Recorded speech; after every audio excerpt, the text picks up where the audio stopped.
I'd like to talk with you about a little foreign policy and international issues going on. Libya, Muammar Gaddafi firing on his own people, hiring foreign mercenaries from around Africa to kill his own people in this uprising. It's quite different in Libya than it has been in Egypt.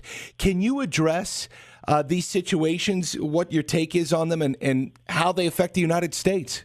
Well, first of all, it's different because, Muammar Gaddafi is a lunatic in every sense of the word. I mean, the guy's a lunatic, and he has been for 35, 40 years. He's a terrorist and a tyrant and all that, but he's also a lunatic. And so when you see some of the bizarre things that are happening there, anyone who knows anything about Libya and the history of Muammar Gaddafi isn't surprised about it. I think what I am a little bit shocked by, and let me tell you this, Trey, I'm always very cautious about criticizing American foreign policy and the president. But on this one, quite frankly, I'm outraged. I mean, the world is, screaming for American leadership on this. I don't care how much we want to pretend that the United Nations and France and Spain and Italy and Belgium and all these other countries, could somehow all come together and do this. As long as the United States remains really the only superpower on the planet, particularly when it comes to its military abilities, the world looks to the United States to kind of set the tone on these things.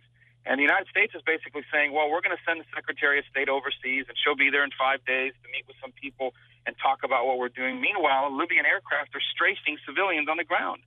And what happens with all of that is that it hurts America's view in the world. People are like, America cares about your freedom and liberty, if there's a strategic national interest in mind or if there's oil.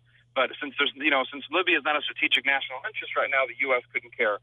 And it just absolutely destroys our credibility and people's view of us around the world. And this administration, in my mind, has really moved very slowly and, quite frankly, in my opinion, inexcusably in how it's dealt with this reality.